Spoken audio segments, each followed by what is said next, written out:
నమస్తే, నేను మీ కుప్ప పద్మిని. ఇన్నాళ్ళు మీ సపోర్ట్ ని నాకు అందిస్తూ, మీ ప్రేమని నాకు అందిస్తున్న ప్రతి ఒక్కరికి కృతజ్ఞతలు. ఇప్పుడు చూడబోతున్న ఈ వీడియో కూడా ఖచ్చితంగా మీకు ఉపయోగపడుతుంది. లైక్, షేర్ అండ్ సబ్స్క్రైబ్ చేసి మీ ఇష్టాన్ని అలాగే మీ సపోర్ట్ ని నాకు అందించండి. అలాగే ఈ వీడియో పట్ల మీ అభిప్రాయాన్ని కమెంట్ సెక్షన్ లో కమెంట్ చేసి నాకు తెలియజేయండి. నమస్తే. Welcome to our channel. నేను పద్మిని. ప్రస్తుతంతో పాటు ప్రముఖ ఆధ్యాత్మికవేత్త, ఆస్ట్రోన్యూమరాలజిస్ట్, ఎనర్జీ వాస్తు స్పెషలిస్ట్, శ్రీ విద్య ఉపాసకురాలు శ్రీమతి జయప్రద గారు మనతో పాటు ఉన్నారు. మాట్లాడదాం. నమస్కారం అండి. నమస్తే అమ్మా, శ్రీమాత్రే నమః. బాగున్నారా జయప్రద గారు? తల్లి నేను బాగున్నానండి, థ్యాంక్ యూ. బోర్డు మీద ఆల్రెడీ రాశారు డిసెంబర్ మాస ఫలితాలు వచ్చేస్తోంది. డిసెంబర్ మాసం ఎంత ఫాస్ట్ గా పరిగెడుతున్నాయి రోజులు, వర్ణనాతీతం. చాలా ఫాస్ట్ గా, నవంబర్ అయితే ఇంకా ఫాస్ట్ గా వెళ్ళిపోయింది. కార్తీక మాసం కదా, మనం ఆ భక్తి పారవస్యంలో ఉన్నా వెళ్ళిపోయింది అలాగా. చక్కగా పొద్దున్న లేవడం, స్నానాలు చేయడం, గుళ్ళకి వెళ్ళడం, దీపాలు పెట్టడం, రావడం, ఇంటికి రావడం, అసలు ఎప్పుడు తెలియదు ఎప్పుడు పడుకున్నాం అని తెలియకుండా చాలా చక్కగా. రైట్. ఇక ధనుర్మాసం మొదలు కాబోతోంది. డిసెంబర్ మాసం కూడా 1వ తారీఖు నుంచి మళ్ళీ నెక్స్ట్ ఇయర్ ఫస్ట్ వరకు కూడా ద్వాదశ రాశుల వాళ్ళకి ఎలా ఉంటుందో చెప్పబోతున్నారండి. తప్పకుండా చెప్పాలి, తప్పకుండా. ఎందుకంటే ఈ డిసెంబర్ మాసం చాలా మందికి అన్ని విధాలా బాగుంటుంది అని అనుకోవాలి ఇప్పుడు. ఎందుకంటే కార్తీక మాసము ప్లస్ మార్గశిర మాసము, ధనుర్మాసం, ఈ 3 మాసాలు ఎప్పుడు ఏంటంటే ఎంత టైం ఉన్నా అసలు ఏ పని ఉన్నా అసలు ఏం గుర్తుండదు. ఎన్ని ప్రాబ్లమ్స్ ఉన్నాయి, ఎన్ని కష్టాలను గుర్తుండవు. ఎవరికి వారికి భగవంతుడి దగ్గరికి వెళ్ళాలి, సేవ చేయాలి, ఈ పూజ చేయించుకోవాలి, ఈ దీపం వెలిగించి రావాలి అనే ఆలోచనలే ఉంటాయి. కనుక ఈ రాశి ఫలాల్లో ఉండే గ్రహ సంచారం అనేది కాస్తంత ఇబ్బంది పెట్టినా అది ఎవరికి తెలియకుండా వెళ్ళిపోతుంది. అదొక దేవుడు ఇచ్చిన మనకు వరం. భగవంతుడు ఎప్పుడు ఏదో ఒక మనిషికి వరం ఇస్తూనే ఉంటాడు. మనం అది గుర్తించుకోవాలి. అది గుర్తించకపోవడం వల్ల ఇబ్బంది.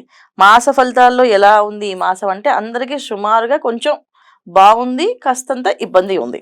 అయితే బాగున్నా ఇబ్బంది ఉన్నా అందరూ దేవాలయానికి వెళ్ళడం, దర్శనం చేసుకుని ఏదో రూపంలో స్వామివారి దర్శనం చేసుకుంటూ అసలు దీపం పెట్టడానికో పూజ చేయడానికో వెళ్తూ ఉంటాం కనుక ఈ అనుగ్రహం మనకి ఆ స్వామివారి దగ్గరికి వెళ్ళడం వల్ల అనుగ్రహం మనకి చక్కగా ఉంటుంది. అయితే గోచారంలో ఈసారి ఉన్న గ్రహస్థితి మనకి చూసుకుందాం తప్పకుండా. సో వృషభ రాశిలో గురువు వక్రించి ఉన్నాడు, కర్కాటక రాశిలో కుజుడు ఉన్నారు, తర్వాత కన్యా రాశిలో కేతు, తర్వాత మనకి వృశ్చిక రాశిలో రవి బుధులు కలిసి ఉన్నారు, తర్వాత మనకి మకరం రాశిలో శుక్రుడు. ఇదొక గొప్ప యోగం. ఈ మాసంలో ఈ మకర రాశిలో శుక్రుడు రావడం అనేది చాలా రాశుల వాళ్ళకి కొంచెం యోగంగా అనిపించవచ్చు, బాగుంటుంది వాళ్ళకి. తర్వాత కుంభరాశిలో శని భగవానుడు, మీన రాశిలో రాహు. ఈ కాంబినేషన్స్ అన్ని మనకి శని భగవానుడు, రాహు అయితే ఎప్పటి నుంచో ఉన్నారు. సో ఈ కాంబినేషన్స్ లో ఏంటంటే గురువు వక్రించి ఉండడం వల్ల కొన్ని లాభాలు ఉన్నాయి కొంతమందికి, కొంతమందికి ఇబ్బందులు ఉన్నాయి. శని భగవాన్ వక్రగతి నుంచి నార్మల్ స్థితికి వచ్చినందుకు కొంతమందికి చాలా హ్యాపీగా ఉంది, కొంతమందికి కాస్త మళ్ళీ ప్రాబ్లమ్ స్టార్ట్ అవుతుంది. సో మనం ఎవరెవరికి ఎలా ఉందో మనం ఈ విషయాలు తెలుసుకుంటూ వాటికి పరిహారం చేసుకో. ఏం లేదు, మనం ప్రతి విషయాన్ని భయపడట్లేదు. ఇది ఇలా ఉంది కనుక మనం పరిహారం చేసుకుంటూ నామస్మరణ చేసుకుంటూ భగవంతుని మించిన శక్తి అయితే ఎవ్వరికి ఏది లేదు. ఆయన దగ్గర పూజా పునస్కారం, జపము, అనుష్ఠానం చేసిన వాళ్ళకి ఆయనే కాపాడతారు. గ్రహాలు మనం ఏమి చేయవాలి, తప్పకుండా. అది నేను నమ్ముతాను 100%. తప్పకుండా. సో ఖచ్చితంగా ఏ రాశి వాళ్ళకి ఏ ప్రాబ్లం ఉన్నా వాళ్ళు సాల్వ్ చేసేసుకోవచ్చు, ఇబ్బంది ఏమో. 15th నుంచి కూడా రవి ధనుసు రాశిలోకి వెళ్ళబోతున్నారు. అంటే పంచమాధిపతి భాగ్యస్థానంలోకి భాగ్యస్థానం అది మంచి ప్లేస్ అని అనుకోవచ్చు. మంచి ప్లేస్. ధనస్సు రాశిలో రవి భగవాన్ అంటే రవి జనరల్ గా మకరంలో దిగ్బలాన్ని పొందుతాడు, దశమ స్థానానికి. ఏంటంటే దిగ్బలాన్ని పొందుతాడు ఆయన మకర రాశిలో. సో ధనస్సు దగ్గరికి వెళ్తే ఆల్మోస్ట్ మకరం దగ్గర ఉన్నట్టే కదా. సో ఖచ్చితంగా ధనస్సులో రవి వెళ్ళే వాళ్ళు చాలా మందికి ఉన్నతమైన స్థానాలకి, పదవులకి రావు అనుకునే వాళ్ళకి అవి ఇప్పించడం వస్తుంది. ఎందుకంటే ఇక్కడ శుక్రుడు వచ్చాడు, మళ్ళీ శని భగవానుడు, అందరు కాంబినేషన్స్ ఉన్నమాట. రవి, శుక్ర, శని, రాహు ఒక గ్రహమాలికలో వచ్చినట్టు ఏర్పడుతుంది. అంటే మనకి గురువు కూడా ఉన్నట్టు అక్కడ. ఎందుకంటే గురువు వక్రించి మేషాన్ని చూసినట్టు ఆ లెక్కన మనకి మొత్తం పంచగ్రహాలు ఒకే మాలికలో వచ్చినప్పుడు అదొక రకమైన యోగం. అది షష్టగ్రహాలు 6 ఉన్నాయి, 1 2 3 4 5 6 మీరు అన్నట్టుగా గురువు బ్యూటిఫుల్ అండి, చాలా మంచి. ఈ స్థితి మాత్రం చాలా మంచిది.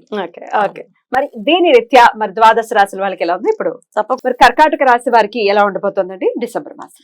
తప్పకుండా కర్కాటక రాశి వాళ్ళకి జనరల్ గా ఏంటంటే వీళ్ళు చాలా సెన్సిటివ్ మనుషులు. ఏదైనా నచ్చితే బాగుంది అనుకుంటారు, నచ్చపోతే వినకుండా ఉంటే బెటర్ అనుకుంటారు కదా. సో అలా కాకుండా మేనిఫెస్ట్ చేసుకోవాలి, చాలా బాగుంటుంది, బ్రహ్మాండంగా ఉంటుంది ఈ మాసం, మాకు చాలా ఆనందంగా ఉంది, చాలా సంతోషంగా ఉంది అనుకుంటూ వెళ్తే బాగుంటుంది. ఎందుకంటే వీళ్ళకి గ్రహమాలకి యోగంలాగా అన్ని గ్రహాలు కూడా వక్రించి ఇబ్బంది పెడుతున్నాయి. ఒక విధంగా చెప్పాలంటే కర్కాటకంలోనే కుజుడు ఉన్నాడు.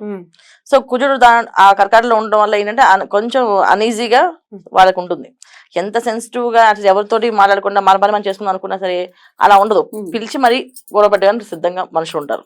అది కుజుడు ఉండడం వల్ల అన్కంఫర్టబుల్ అక్కడ వాళ్ళకి పర్సనల్ గా. ఇంకా చుట్టూ వాతావరణం ఎలా ఉన్నా సరే ద్వితీయాధిపతి రవి వృశ్చిక రాశిలో ఉన్నాడు బుధుడితో కలిసి. సో బుధుడు వీళ్ళకి వ్యయాధిపతి తృతీయాధిపతి. తృతీయాధిపతి చక్కగా రవితో కలిసి ఉండడం వల్ల ఏదైనా చెప్పాలి సమయానికంటే అవి గుర్తురావు, అసలు ఆ టైమే గుర్తురాదు. సో దానివల్ల ఏమవుతుంది, ఆఫీసులో వాటిలో ఏమ్మా ఈ మాసం చేయలేవా నువ్వు, ఈ మాసం నీకు రాదా, ఇంత సింపుల్ విషయం చెప్పలేవా అని అంటారు. దీని తిట్లు కారణం ఏంటి, ఇక వీళ్ళిద్దరు కాదు కారణం, అష్టమ శని భగవాన్ కనుక ఆయన తిట్టిస్తాడు ఖచ్చితంగా.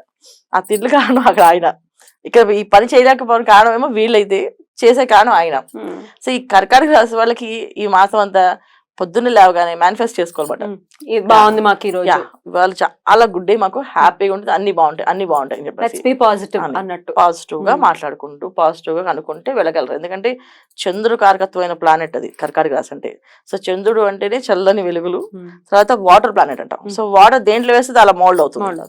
సో అలా వీళ్ళు మోల్డ్ అవ్వగలరు. సో వీళ్ళు మేనిఫెస్ట్ చేసుకుంటే సాధించేస్తారు.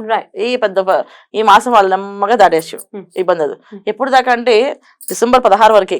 తర్వాత రవి భగవానుడు వచ్చేస్తారు కనుక ఆ రవి ఒక అనుగ్రహం వీళ్ళకి బ్రహ్మాండంగా ఉంటుంది. చక్కగా ఆ రవి అన్ని చూసుకోగలుగుతారు. బుధుడు కూడా వక్రగతి త్యాగం అయిపోతుంది. వక్రగతి త్యాగం అయిపోయింది అంటే బుధుడు వక్రగతి త్యాగమైనా కర్కాటక రాశి వాళ్ళకి ఆయన ఇచ్చే లాభం ఏముండదు. తృతీయాధిపతి వ్యయాధిపతి అయినా.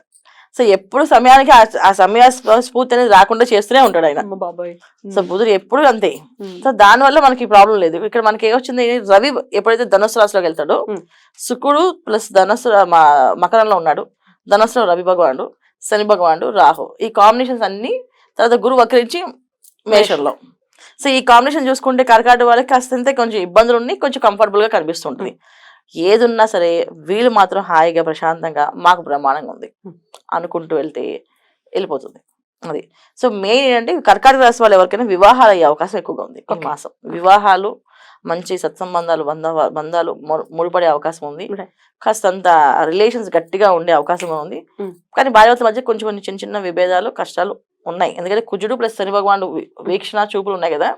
కాస్త ఆయన ఒక మాట అంటే ఈవిడ ఒక మాట అంటుంది, నేను తక్కువ తెలియదని చెప్పి ఇంకో 4 మాటలు పిల్లలు కూడా మాట్లాడుతుంటారు. సో ఈ కాంబినేషన్ అందరూ కూడా డిఫరెంట్ గా కాస్తంత ఇంట్లో వాతావరణం కాస్త యుద్ధ పరిబద్ధం అంటే ఏంటంటే చిన్న చిన్న యుద్ధాలు అయ్యేటట్టుగా ఉంటుంది. కానీ ఏమవదు, బ్రహ్మాండంగా అందరూ కామ్ గా ప్రశాంతంగా ఉండడం, మెడిటేషన్ చేయడం, మేనిఫెస్ట్ చేసుకోవడం బ్రహ్మాండంగా ఉంటుందని చెప్పడం. రైట్. సో మేనిఫెస్ట్ చేసుకుంటూనే ఏ దేవతారాధన వీళ్ళకి మంచి ఫలితాలను ఇస్తుందని అనుకోవచ్చండి? ఇప్పుడు అన్ని గ్రహాలు వీళ్ళకి అనుకూలంగా లేదన్న, ప్రతికూలంగా ఉన్నారు కదా. సో అన్ని ఏం చేయాలంటే లక్ష్మీ గణపతి పట్టుకోవడం, లక్ష్మీ గణపతి హోమం చేయించుకోవడం, లడ్డూలు చేసి నైవేద్యం పెట్టడం, ఆయనకి లడ్డూలు తీసుకుని పంచడం. గురువారం లడ్డూలు మంచిగా చేసి అందరికి పంచడం. సాయిబాబా టెంపుల్లో కానీ దత్తాత్రేయ స్వామి దగ్గర వెళ్ళి పంచడం. ఇంట్లో చక్కగా లడ్డూలు చేసి ఇవ్వడం. లడ్డు చేసిన సేపు గణపతి మంత్రం చదువుతూ లడ్డు చేయడం. లేదు మాకు కుదురుతుంది చేయగలం అంటే చక్కగా లడ్డూలతో హోమం చేయించుకోవడం. రోజు ప్రతినిత్యం గణపతికి ఉండ్రాలు నైవేద్యం పెట్టడం, ఇంట్లో ఆ ఉండ్రాలు పంచడము. ఈ ప్రతిరోజు చేస్తే కూడా బ్రహ్మాండంగా ఉంటుంది. వ్యాపారాలు, తర్వాత ఏవైతే పెద్ద పెద్ద వ్యాపారాలు చేయాలనుకున్న వాళ్ళు, దాంతో లావాదేవీలు, ధనం సంబంధించిన ఇబ్బందులు ఉంటాయి కనుక వీళ్ళు చక్కగా వాళ్ళ ఆ ప్లేస్ లో లక్ష్మీ గణపతి హోమం చేయించుకోవాలి. ఈ మాసం అనుకూలంగా మారుతుంది. అలా అనుకూలంగా మారాలి, మేనిఫెస్ట్ చేసుకుని పాజిటివ్ గా ఉండమంటున్నారు కాబట్టి ఈ నెలంతా కూడా కొంచెం పాజిటివ్ గా ఉండే ప్రయత్నం చేయాలి కర్కాటక రాశి వారిని మనవి చేస్తూ. రైట్ అండి, ఇక నెక్స్ట్ వీడియోలో సింహరాశి గురించి తెలుసుకుందాం. థ్యాంక్ యూ అండి, నమస్తే. శ్రీమాత్రే నమః.